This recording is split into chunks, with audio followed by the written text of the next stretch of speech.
ইসলামে অ্যাকচুয়ালি পুরুষত্বটা কি বোঝায়, পুরুষত্বের ইতিহাসটা কি, এবং বর্তমানে কেন আমরা এমন অধপতিত হলাম, এই বিষয় নিয়ে মূল্যবান বক্তব্য দিতে মঞ্চে আসছেন উস্তাদ জাকির মাসুদ হাফিজাহুল্লাহ।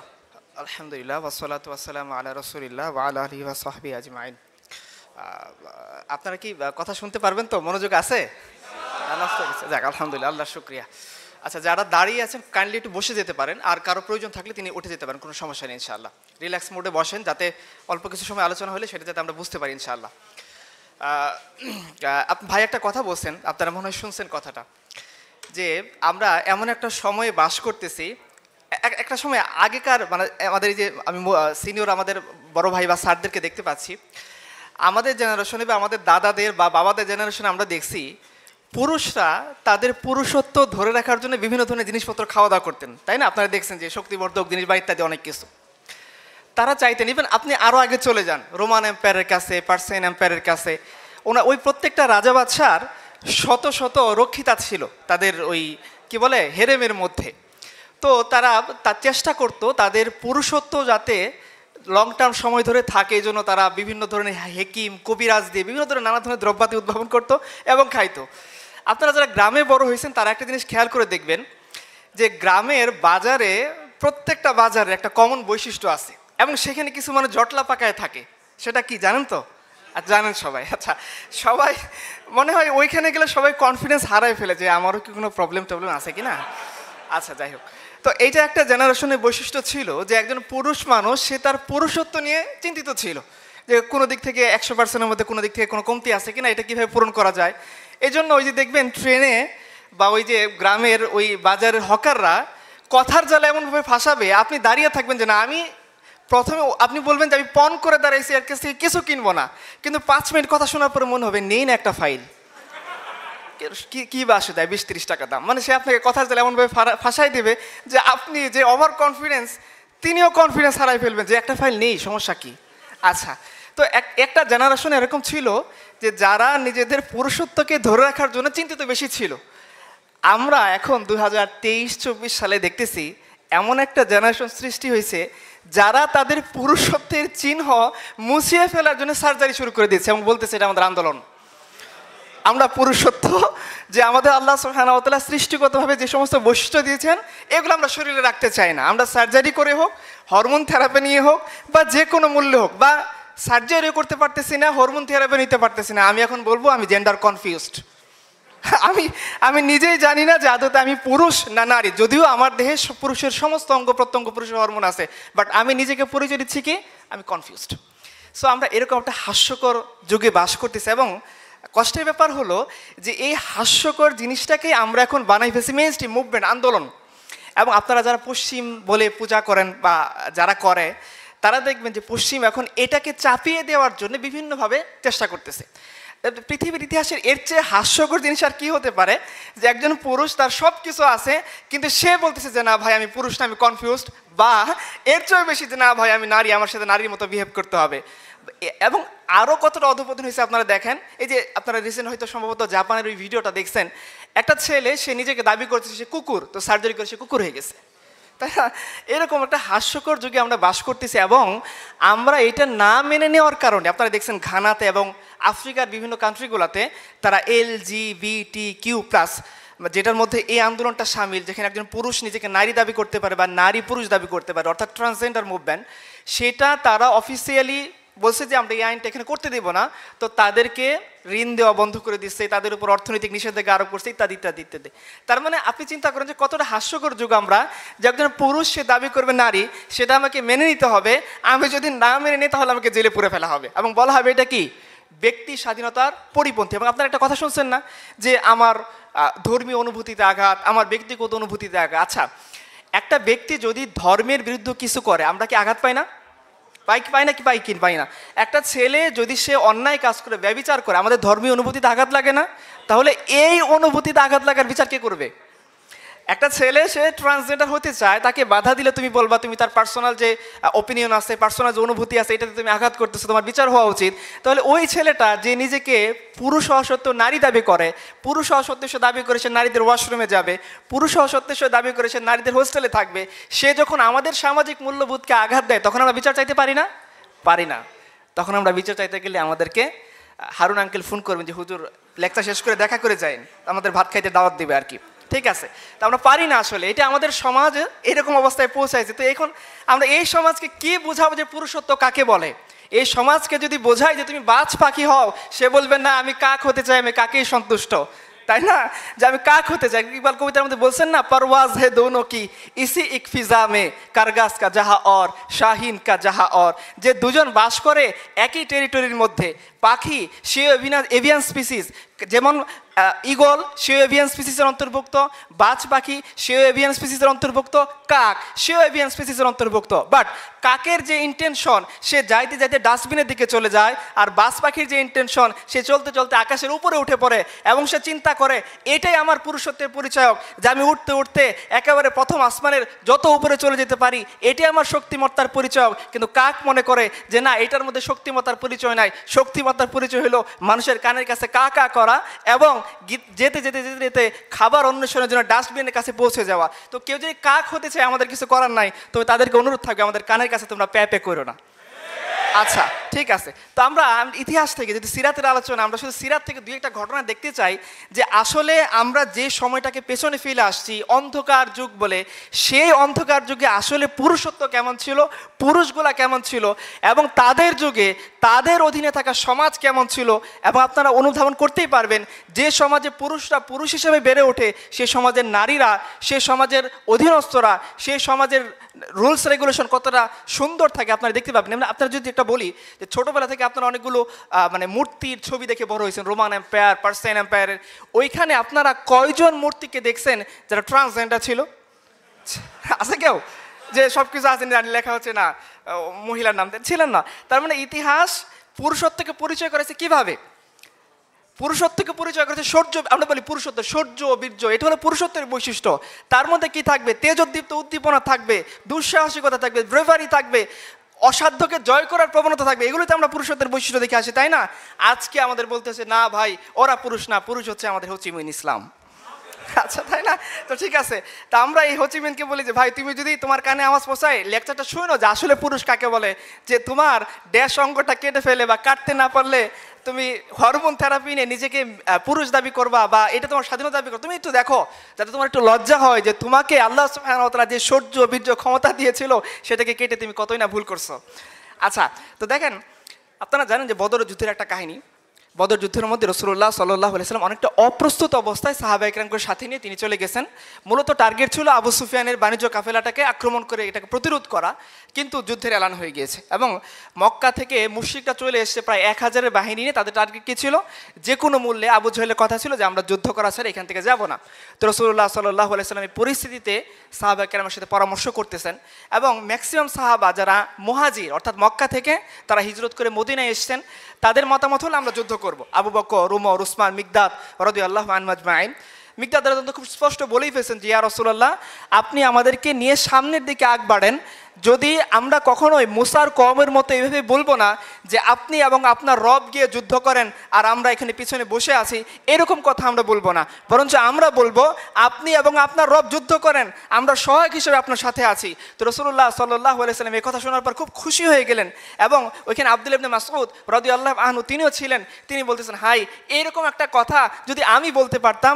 দেখেন পুরুষত্ব কাকে বলে। আব্দুল্লাহ ইবনে মাসউদ তিনি তার পুরুষত্বের গায়রত জেগে উঠছে যে হাই এরকম একটা সাহসিকতাপূর্ণ কথা যদি আমরা বলতে পারতাম যে ইয়া রাসূলুল্লাহ আমরা এখানে 313 জন, ওইখানে 1000 জন, আমাদের হাতে তলোয়ার 8টা, আমাদের হাতে উট নাই, ঘোড়া নাই, 3 জন একটা উটের উপর সওয়ার হয়ে এসেছি, আমাদের কেউ কেউ ডাল নিয়ে আসেন উকাশ ইবনে মিহসান রাদিয়াল্লাহু আনহু, তারপরেও কতটা সাহসিকতাপূর্ণ কথা যে ইয়া রাসূলুল্লাহ এই 313 জন নিয়ে বা 310 জন নিয়ে আপনি এগিয়ে চলেন, আপনি যদি বলেন যুদ্ধ করতে হবে আপনি এবং আপনার রব তো যুদ্ধ করবেনই, আমরাও আপনার সহায়ক হিসেবে পাশে থাকবো, মুসার কওমের মতো কাপুরুষতা করে বলবো না যে এবং আপনি এবং আপনার রব গিয়ে যুদ্ধ করেন আমরা পেছনে পড়ে আসি। তো রাসূলুল্লাহ সাল্লাল্লাহু আলাইহি ওয়াসাল্লাম তিনি বললেন যে না তোমরা তো মুহাজির সাহাবী, তোমাদের সংখ্যায় তোমরা কম, আনসারীদের সংখ্যা বেশি। তো তিনি মূলত আবার বলতেছিলেন সাহাবীরা তোমরা পরামর্শ দাও। তো আনসারীদের সাহাবী সাদ ইবনে মুআজ রাদিয়াল্লাহু আনহু ইনি এমন সাহাবী যার মৃত্যুর পর আল্লাহর আরশ কেঁপে উঠছিল।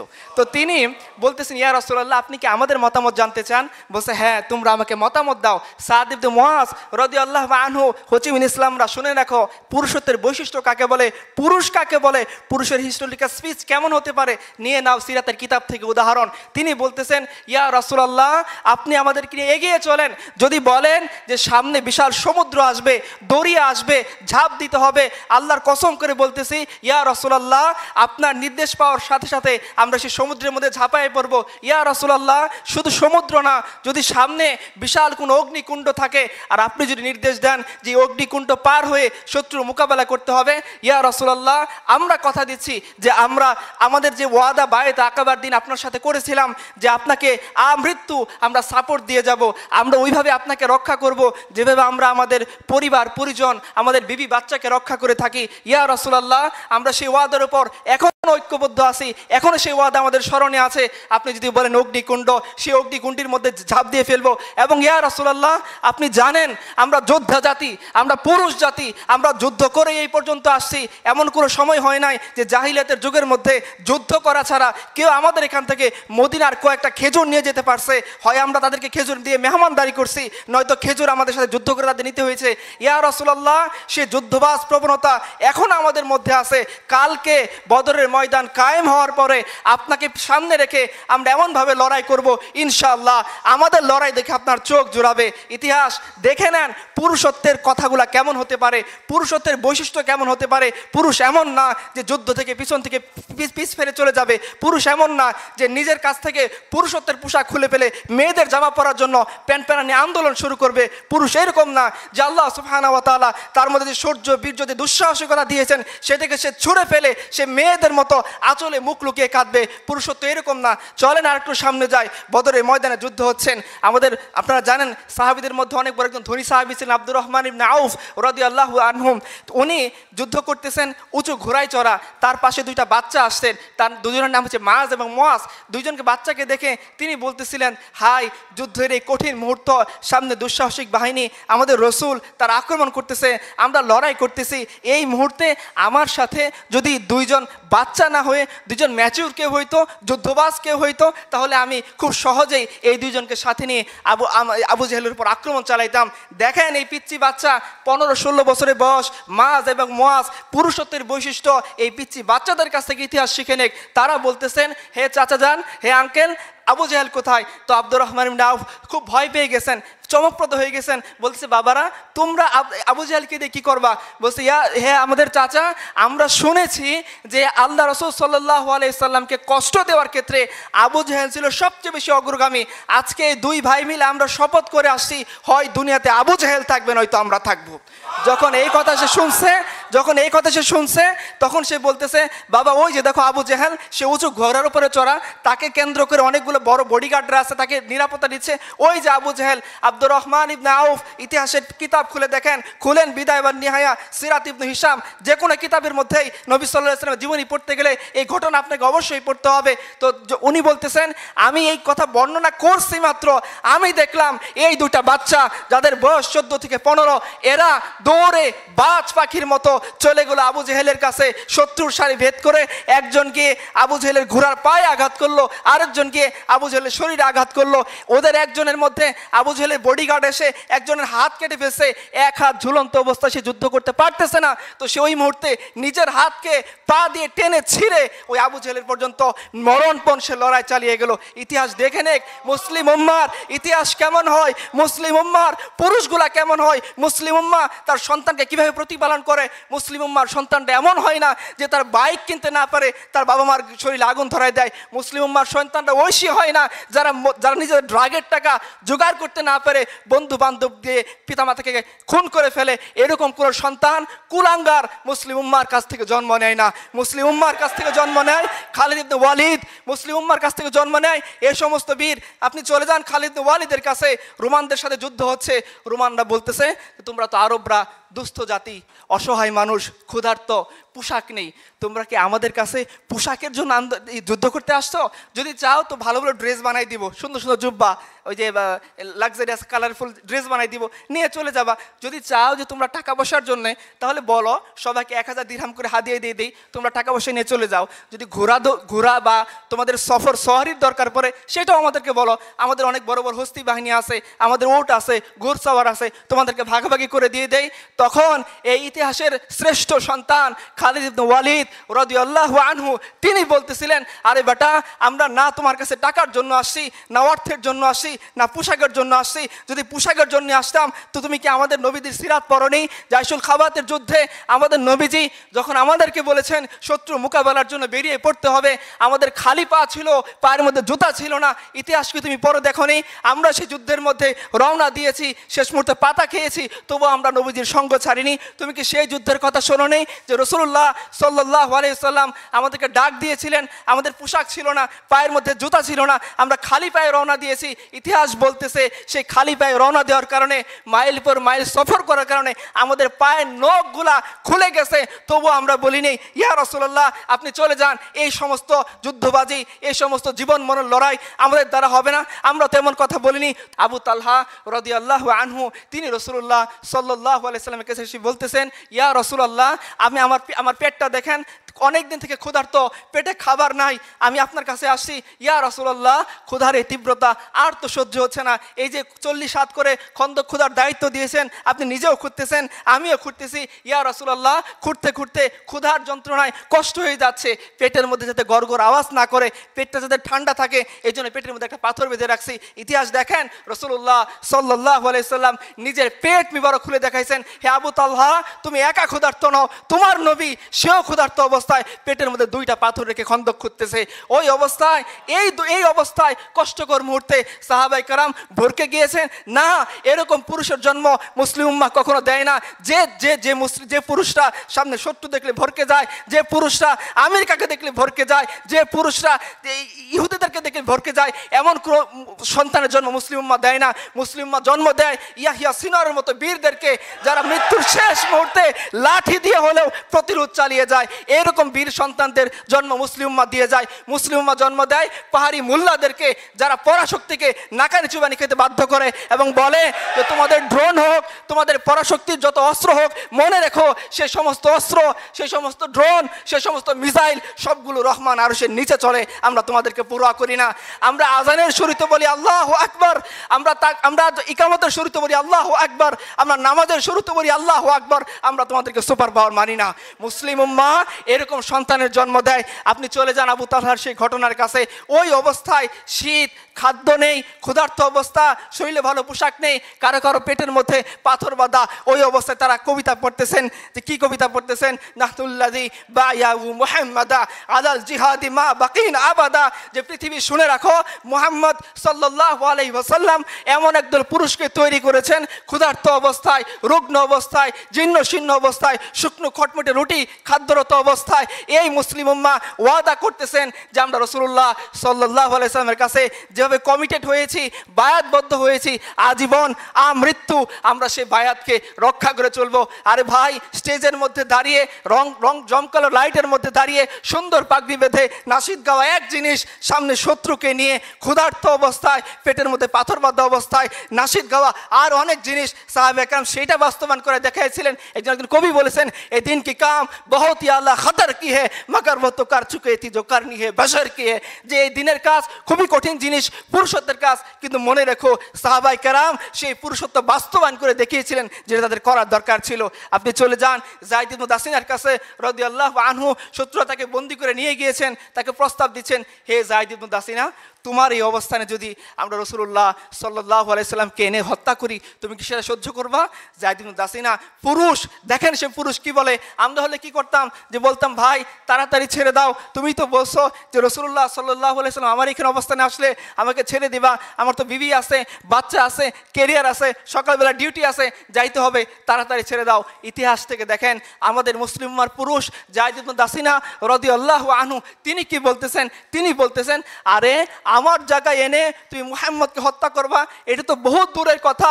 মুহাম্মদ সাল্লাল্লাহু আলাইহি সাল্লামের দেহে একটা কাঁটা বিদ্ধ হবে আর আমি যায়েদ ইবনে দাসিনা জীবিত থাকবে, এটাই তো হইতে পারে না। তাকে শুলিতে চড়াই দেওয়া হইলো। দেখেন, আপনারা ব্রেভারি খুঁজেন, সাহসিকতা খুঁজেন, আপনারা খুঁজেন একটা হিরোইক ডেথ, একটা সুন্দর মৃত্যু। দেখেন সে সুন্দর মৃত্যুটা কিভাবে হয়। তাকে যখন শুলিতে চড়িয়ে দেওয়া হলো, ওই অবস্থায় তিনি কি করতেছেন, বাবা গো মা গো বলে ভয় পেয়ে যাচ্ছেন, আমি এটা করব না বলে দিনের দাওয়াত ছেড়ে দিচ্ছেন, তার সাহসিকতাকে ছেড়ে দিচ্ছেন, হোচিমিনদের মতো নিজের পুরুষত্বকে বিসর্জন দিয়ে দিচ্ছেন। না না না, ইতিহাসে কথা বলে না। যায়েদ ইবনে দাসিনা ওইখানে দাঁড়িয়েও তিনি কি করতেছেন, তিনি সেই কথাটাই বলতেছেন যে আমরা রাসূলুল্লাহ সাল্লাল্লাহু আলাইহি ওয়াসাল্লামের কাছে যে বায়াত দিয়েছিলাম, সে আমৃত্যু আমরা কি করব। ولست أبالي حين أقتل مسلما على أي جنب كان لله مصرعي وذلك في ذات الإله يشاء ويبارك على أوصال شلق ممزع। দেখেন কতটা ব্রেভ, সাহসিকতা থাকলে পরে একটা মানুষ মারা যাচ্ছে, তাকে শরীরের উপর চলে দেওয়া হচ্ছে, আর তিনি হাস্যোজ্জ্বল মুখে কবিতা পড়তেছেন যে ও শত্রুরা শুনে রাখো, তুমি আমাকে এমন অবস্থায় মৃত্যু দিতে পারো নাই যে আমি রাসূলুল্লাহ সাল্লাল্লাহু আলাইহি ওয়াসাল্লামের কাছে যে বায়াত দিয়েছিলাম, ইমানের যে মৌলিক দাবি স্বীকার করেছিলাম, সেটাকে আমি অস্বীকার করেছি। পৃথিবী দেখে নাও যে ওয়াদা আমি রাসূলুল্লাহ সাল্লাল্লাহু আলাইহি ওয়াসাল্লামকে কালিমা পড়ার সময় দিয়েছি, যে ওয়াদা আমি সার্বভৌম আল্লাহকে কালিমা পড়ার সময় দিয়েছি, আমি তো সেই ওয়াদার বাস্তবায়ন করতে করতে দুনিয়া থেকে চলে যাচ্ছি। আমার কিসের ভয়? যে কবি খুব সুন্দর করে বলেছেন মুসলিমার ইতিহাস বর্ণনা করতে গিয়ে যে না মুँह छुपा के जिए ना सर झुका के जिए, सितमगारों की नजर से नजर मिला के जिए, अब एक रात अगर कम जिए तो इसमें हैरत क्यों, यही तो बहुत है कि हम शम्मा जला के जिए। আমরা মুখ লুকিয়েও বাঁচি নাই, আমরা মাথা নত করে বাঁচি নাই, মুখ উঁচু করে দুশ্মনের চোখে চোখ রেখে বাঁচার চেষ্টা করেছি। হয়তো হইতে পারে আমি একদিন কম বাঁচবো, তাতে কি বা আসা যায়, আমি মৃত্যুর শেষ দিন পর্যন্ত সত্যকে নিয়ে বেঁচেছি, এটাই পুরুষত্বের পরিচয়। আপনি চলে যান হারিস ইবনে মিলহান রাদিয়াল্লাহু আনহুর কাছে, তাকে দুশ্মনেরা বর্ষা নিক্ষেপ করে পেটকে এফুর ওফুর করে দিয়েছে।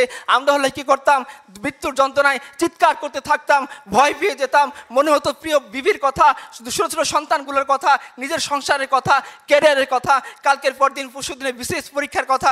না না, হারিস ইবনে মিলহান রাদিয়াল্লাহু আনহু এগুলো কিছুই স্মরণ করেনি।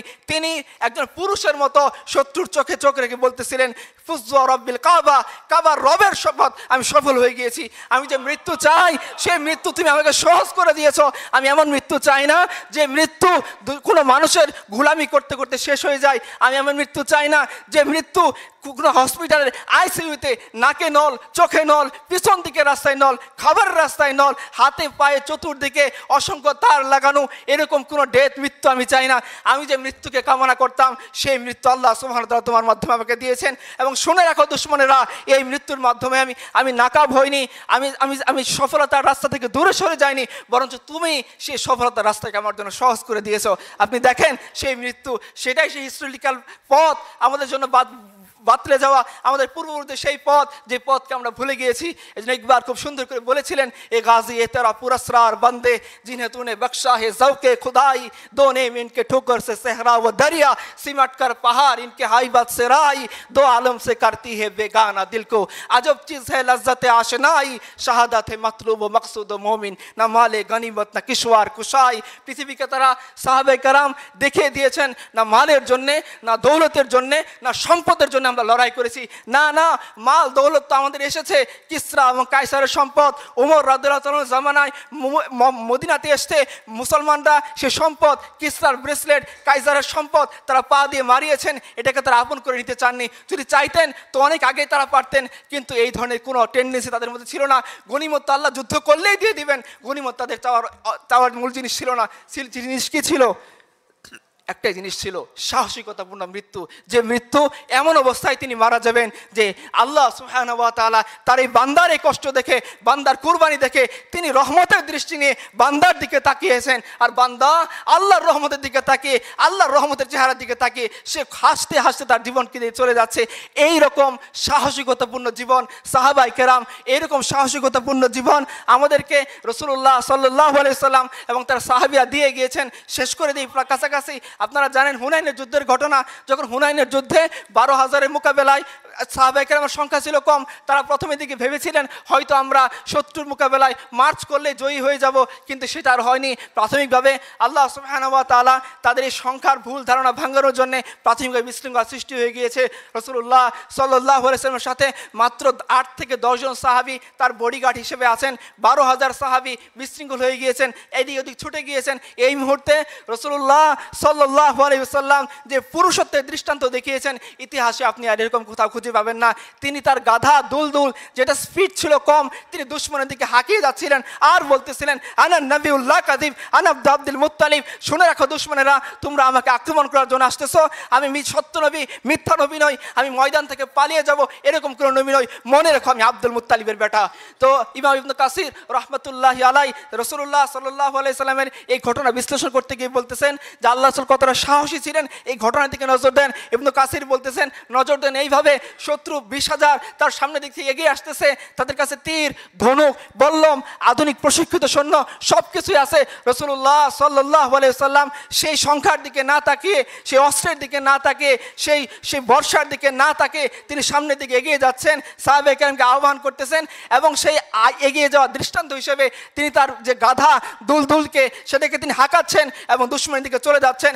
এবং ওই সংকটপূর্ণ মুহূর্তে রাসূলুল্লাহ সাল্লাল্লাহু আলাইহি সাল্লাম জীবনে ছন্দবদ্ধ কথা খুব কমই ব্যবহার করছেন, কিন্তু ওই সংকটপূর্ণ মুহূর্তে রাসূলুল্লাহ সাল্লাল্লাহু আলাইহি সাল্লাম তার রবের ক্ষমতার দিকে তাকিয়ে এতটা দুঃসাহসী ছিলেন যে ওই মুহূর্তে তিনি মুখ দিয়ে কবিতা পড়তেছিলেন। কি পড়তেছিলেন? আনা নবিউল্লাহ কাযিব আনা আব্দুল মুত্তালিব, যে শুনে রাখো আমি কোনো ভণ্ড নবী নই, আমি সত্য নবী, আমার রব আমাকে ওয়াদা করেছেন যতক্ষণ পর্যন্ত এই দিন জমিনের বুকে গালেব না হবে, জাজিরাতুল আরবে আমি আমার শত্রুর উপর জয়ী না হব, ততক্ষণ পর্যন্ত আমি মারা যাব না, ততক্ষণ পর্যন্ত আমার রব আমাকে নিহত করবেন না, দুনিয়া থেকে নিয়ে যাবেন না। কাজে তোমরা যতই আক্রমণ করো, যতভাবেই এগিয়ে আসো, আমি এই সমস্ত কিছুকে ভয় পাই না। এবং সাহাবায়ে কেরামকে নির্দেশ দিচ্ছেন, ও আমার সাহাবীরা, তোমরা আমাকে কেন্দ্র করে লড়াই করো, যুদ্ধ করো, ইনশাআল্লাহ আল্লাহ তোমাদেরকে বিজয়ী দিবেন। সাহাবায়ে কেরামের সেই হিস্ট্রি আপনারা জানেন যে তারপরে সাহাবায়ে কেরামের বিজয়ী আসেন। শেষ করে দিচ্ছি আরেকটা ঘটনা বলে, আব্দুল্লাহ ইবনে ওমর রাদিয়াল্লাহু আনহু মুতার যুদ্ধে শরীক ছিলেন। মুতার যুদ্ধে 3 জন সেনাপতি প্রথম রাসূলুল্লাহ সাল্লাল্লাহু আলাইহি ওয়াসাল্লাম নিযুক্ত করেছেন, তার মধ্যে ছিলেন জাফর ইবনে আবু তালিব,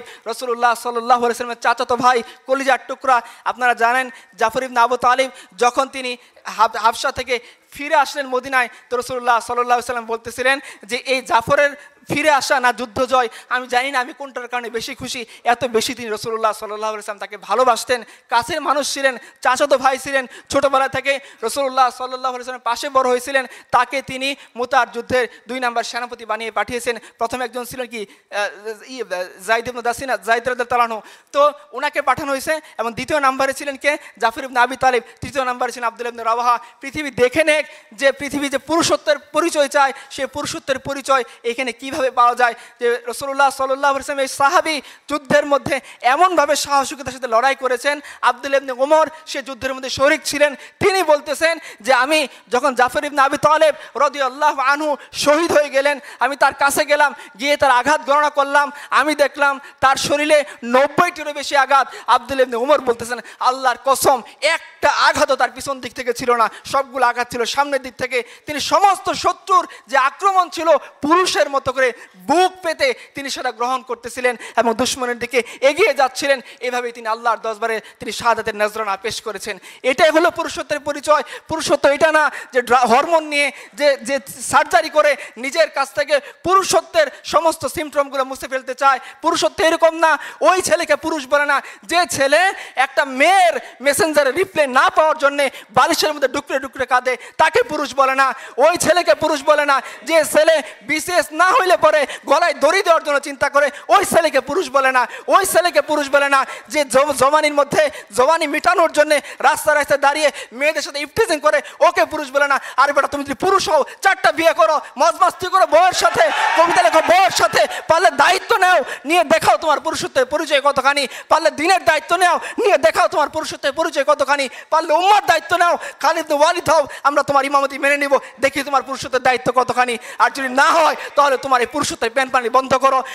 ইতিহাস তোমাকে মনে রাখবে না, ইতিহাস মনে রাখবে খালিদ ইবনে ওয়ালিদকে, ইতিহাস মনে রাখবে জাফর ইবনে আবু তালিবকে, ইতিহাস মনে রাখবে আবু বকর উমরকে, যে উমর পারস্যের সামনে দাঁড়িয়ে চোখে চোখ রেখে কথা বলেছিলেন।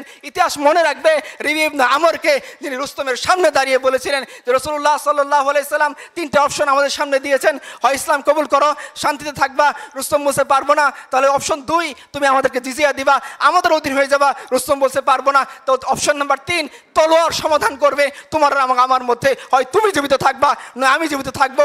যদি এরকম হয় দেখি কে জো বাইডেনের সামনে দাঁড়িয়ে এরকম সাহসিকতাপূর্ণ উক্তি করতে পারেন, তবেই আপনারা বললেন যে আপনাদের উম্মারা পুরুষ। আমরা আমাদের উম্মার কথা বলতেছি, যারা জো বাইডেনের চেয়েও ক্ষমতাশীল দাপটশালী সভ্যতার সামনে দাঁড়িয়ে বলেছিলেন তলোয়ার তোমার এবং আমার মধ্যে সমাধান করবে। যদি এরকম না হয় তাহলে তোমরা অন্য কোনো পুরুষের উদাহরণ আমাদের কাছে এনো না। আমাদের কাছে হোসিমিন পুরুষ না, অমুক তমুক পুরুষ না, আমাদের কাছে পুরুষ হচ্ছেন রাসূলুল্লাহ সাল্লাল্লাহু আলাইহি ওয়াসাল্লাম, আমাদের কাছে পুরুষ হচ্ছেন তার চাচাতো ভাই জাফর ইবনে আবি তালিব, আমাদের কাছে পুরুষ হচ্ছেন আব্দুল্লাহ ইবনে ওমর, আমাদের কাছে পুরুষ হচ্ছেন যায়েদ ইবনে দাসিনা রাদিয়াল্লাহু আনহুম, যারা মৃত্যুর মুখে হাসতে হাসতে নিজের জীবনকে দিয়ে যেতে পারেন শুধুমাত্র এক আল্লাহর জন্য, উম্মতের জন্য, দ্বীনের জন্য, এবং যারা নারীদের দায়িত্ব নিতে পারেন, যারা সমাজের দায়িত্ব নিতে পারেন, যারা অর্ধ পৃথিবীর বাদশা হয়ে ভিখারির মতো ফকিরের মতো জীবনযাপন করতে পারেন, আমরা এদেরকে পুরুষ মনে করি। আমরা তোমাদের আনা উদাহরণকে কখনোই পুরুষ মনে করি না। ওয়া আখিরু দাওয়ানা আলহামদুলিল্লাহি রাব্বিল আলামিন।